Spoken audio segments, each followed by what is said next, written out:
eu vou prender você por 10 anos se você vender o voto mais uma vez. E eu vou perder por 20 anos o político que comprou teu voto. Essa pessoa, ela vai ouvir um negócio que é um soco na cara. Você falou um pouquinho do Nordeste, de algumas coisas lá, e eu vi que você foi recentemente para o Nordeste fazer algumas visitas e conhecer locais e tal. Tava acompanhando um pouquinho ali, vi um pouco sobre o que você fez lá. E eu queria entender um pouquinho que um pouco do que eu tava estudando e vendo do seu conteúdo.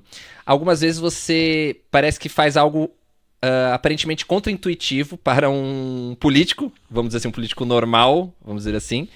E algumas declarações controversas. Então, por exemplo, você tem atualmente, por causa do Banco Master, do escândalo do Banco Master, falado muito sobre o mundo evangélico, né? Batido ali na tecla e falado muito sobre as igrejas e pessoas do mundo evangélico que estavam envolvidas.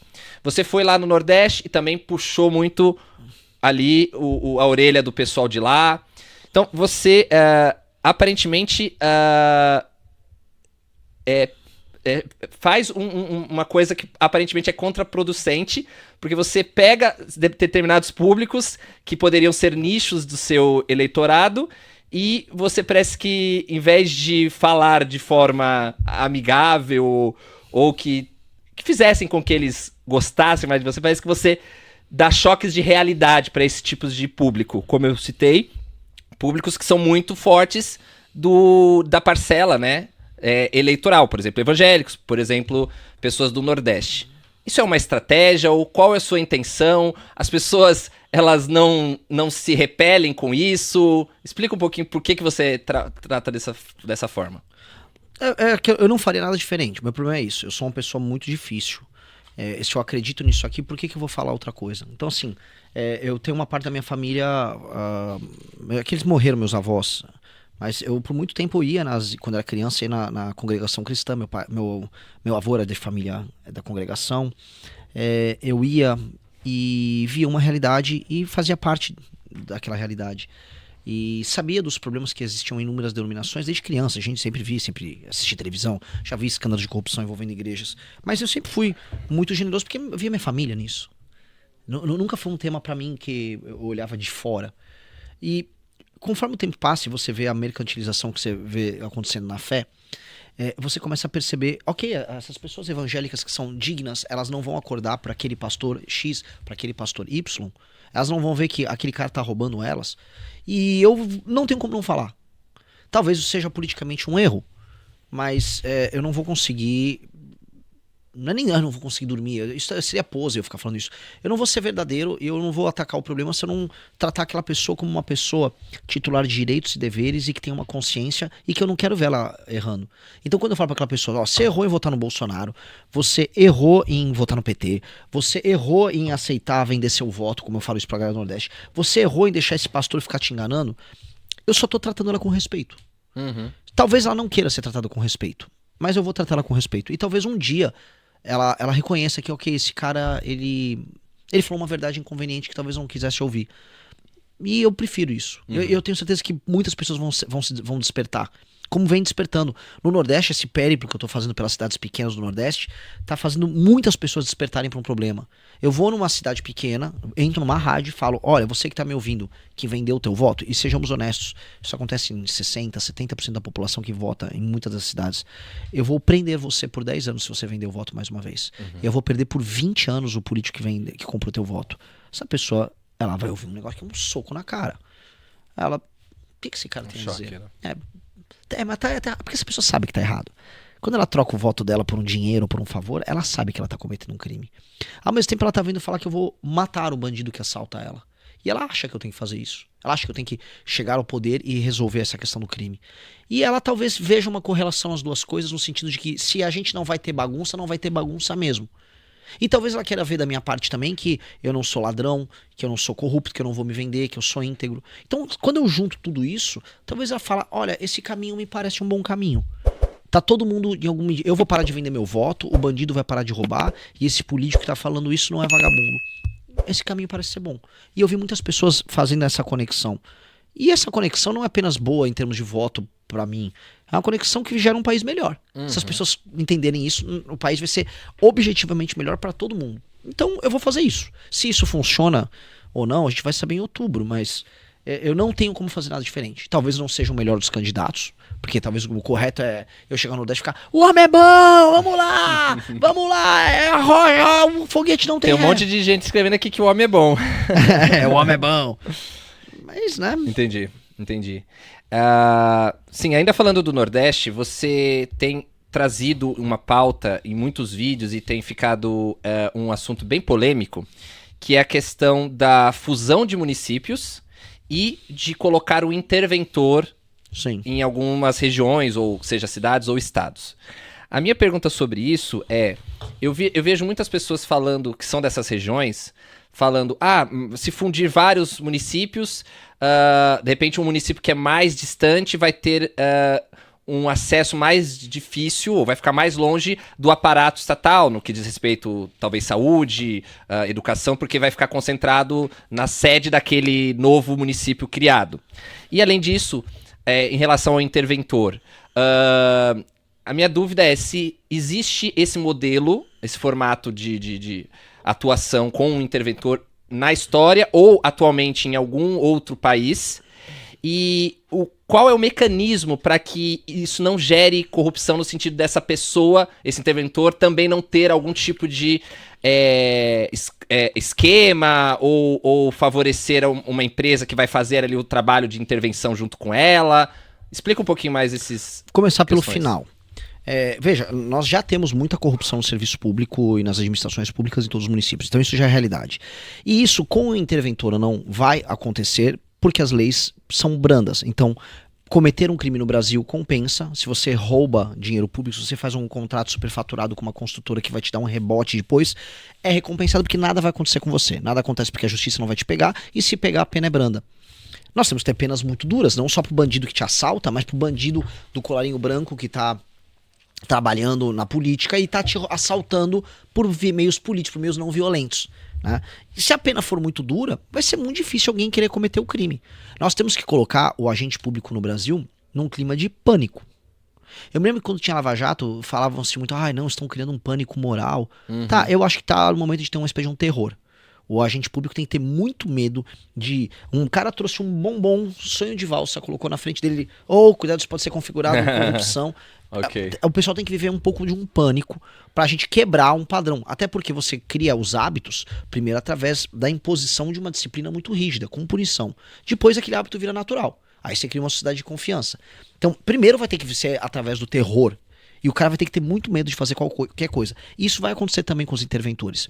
Muitos países fizeram isso, e isso é uma prática comum na história humana, né? Vamos dizer, líderes eram nomeados em províncias em Roma. Roma mandava, vamos dizer, os melhores filhos de Roma para administrar em algumas regiões. Eles queriam ter glória e sucesso nessas regiões para retornar e ter um triunfo um dia em Roma. E eu, trazendo para um modelo mais simples e mais direto, a China, em grande medida, é isso. O partido manda seus representantes para províncias, eles têm que ter resultados baseados em indicadores. E ao longo do sucesso que eles têm, tocando esses indicadores que eles têm nas províncias da China, eles crescem na burocracia do partido até chegar no comitê central, para um dia ser secretário-geral do Partido Comunista Chinês. Um cara que tem uma trajetória brilhante de carreira é o Xi Jinping. Sim. O Xi Jinping fez a carreira por baixo, começando em províncias e subindo. Então, esse modelo meritocrático de gestão é um modelo que funciona e que ele existe e já existiu. Nós precisamos conjugar isso com a democracia brasileira da seguinte maneira. Eu não gostaria de ter interventores em todos os municípios. Na verdade, eu não queria ter nenhum interventor. O que eu proponho vamos ter os indicadores para os municípios. Então, você mora no município, vamos dizer, você mora em Barbalha. Você está em Barbalha. Lá em Barbalha, os índices de saneamento básico, vamos supor, são de 25% de cobertura de esgoto. Você tem uma meta, você tem que entregar pelo menos 30% de cobertura de esgoto em 4 anos. Sim. Você tem que fazer com que o ranking do SAEB de Barbalha saia de algo que está abaixo da média nacional e atinja a média nacional. Você tem vários indicadores mínimos que, caso o prefeito não entregue, o prefeito não pode concorrer à reeleição. Mas alguém vai falar, mas Angina, isso o povo quer. Se o povo não avaliou que o cara não melhorou a cobertura de esgoto, não melhorou a educação para colocar no nível básico, não melhorou os números da saúde, o povo tá errado. O povo quer show. O povo quer show. O povo tá errado. Só que as pessoas acham que a democracia é um troço assim, nossa. O povo erra. O povo gosta da Virgínia, tá? O povo come coisas estúpidas. O povo erra também. O povo não é uma entidade imaculada. O povo comete erro. E se o povo tá errando, alguém precisa parar o erro. Se o povo tá... Lembremos, para dar um exemplo, né, bíblico, o povo condenou Jesus em grande medida. Sim. Então, assim, o povo erra. A voz do povo não é a voz de Deus. Então, se o povo quer reeleger um prefeito que não está cumprindo com os indicadores básicos que um prefeito tem que cumprir, a justiça, nem a justiça, basicamente os indicadores, o TSE, que é a justiça, o Tribunal Eleitoral, ele, esse cara não pode concorrer para a próxima eleição porque ele não cumpriu. Se depois de 2 mandatos, que aí concorre outro, ganha e não cumpriu, depois de 2 mandatos, coloca o interventor. Sim. Então a classe política daquele município e a população vai ter toda a oportunidade do mundo para tentar 2 vezes resolver isso. Não conseguiu, é colocado o interventor. O interventor resolveu, passou mais outros 4 anos, ou seja, 8 anos de interventor, tá resolvida a cidade, volta a votar.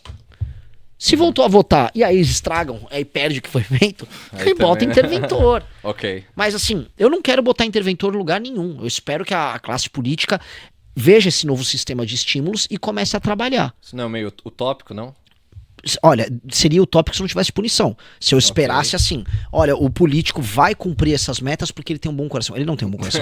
Ele é um canalha. Ele é um vagabundo. Sim. Então o que nós precisamos fazer? Se você não cumprir, você não concorre na próxima eleição e o dinheiro do fundo partidário do teu partido político, ele será dado mediante os indicadores que você bate. Porque eu tenho que dar pro político o estímulo do lado, é uma cenourinha pro cavalo correr atrás, mas uma chibata também.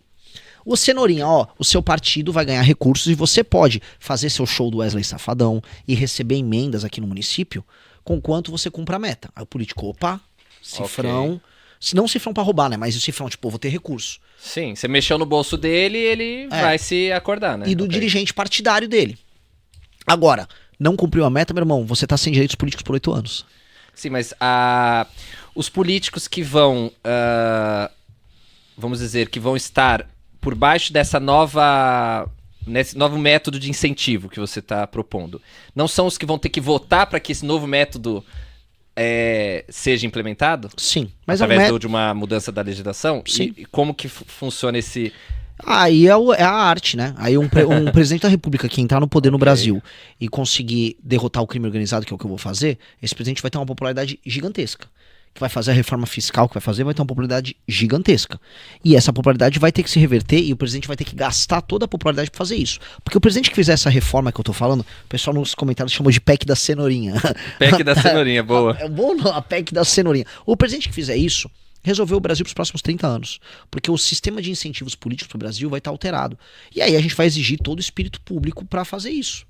Vai ter que ter, e vai exigir. Nós vamos botar o país em pé de guerra, mas nós vamos passar isso. Porque se não passar isso, o Brasil quebra. Porque o modelo de Brasil que nós temos hoje faz com que a classe política seja a maior inimiga do país. Então, o que eu quero fazer, quem está me assistindo, a PEC da cenourinha, como deram o nome aqui, é para botar político para trabalhar. Ponto. Eu vou fazer o político trabalhar pelo Brasil. Porque hoje, as pessoas... eu não sei se foi o Getúlio Vargas que falou o povo, a lei, ora a lei. O povo não sabe avaliar. O povo avalia errado. E eu vou no debate, eu vou na televisão, vou falar, vocês elegem e reelegem vagabundo. Vocês reelegem a mão que te rouba. As pessoas, infelizmente, não sabem. Teve uma cidade, Santa Quitéria, no Ceará. Eu dou um nome. Santa Quitéria, no Ceará, elegeu um vagabundo. E esse vagabundo ganhou a eleição com o apoio do Comando Vermelho. Ele foi afastado pela justiça, porque o Comando Vermelho foi utilizado na eleição para amedrontar e espantar as pessoas para fora da cidade que apoiassem o candidato adversário. Sabe o que a população fez? Houve uma eleição suplementar, ou portanto teve uma eleição nova para prefeito, logo em seguida, e a população votou no filho do cara. Ixi. A população esse era um lugar que você já ia meter um interventor ali na hora. Na hora. O Okay. que eu vou falar para essa população? Sim. O que eu vou falar para uma população que, no Maranhão, que simplesmente coloca os maiores bandidos para administrar suas cidades, com todos os escândalos de corrupção possíveis se repetindo e não ligam? Uhum. Vai precisar, não adianta, vai precisar. Eu acho que há um consenso com qualquer pessoa de bom coração que pense o Brasil pelo bem, que a democracia nos pequenos municípios deu errado. E ela precisa ser corrigida para que a gente possa ter democracia no país. Só vai fazer sentido ter democracia no país se a gente resolver a democracia nas pequenas cidades. Senão as pessoas vão ver que a democracia no Brasil não funciona e vão tentar um golpe, à esquerda ou à direita. Você só salva a democracia no Brasil se fizer isso que eu tô falando. É a real. Uhum. Fala meus queridos, aqui quem fala é o Alan do canal Inevitável Cortes, e no meu segundo mês postando cortes aqui no YouTube de figuras do Partido Missão e do MBL, eu faturei cerca de 25 mil reais ou um pouquinho mais de 4 mil dólares. E se você tem interesse em estar criando o seu próprio canal de cortes, eu preparei um treinamento 100% focado, mostrando o passo a passo para você estar conseguindo fazer seus cortes de figuras do Partido Missão e do MBL. Para acessar o treinamento é só clicar no primeiro link da descrição ou ler o QR Code que tá aparecendo aqui no meio da tela agora. E se você gostou desse vídeo, não se esqueça de deixar o like e se inscrever no canal. Te vejo no próximo vídeo.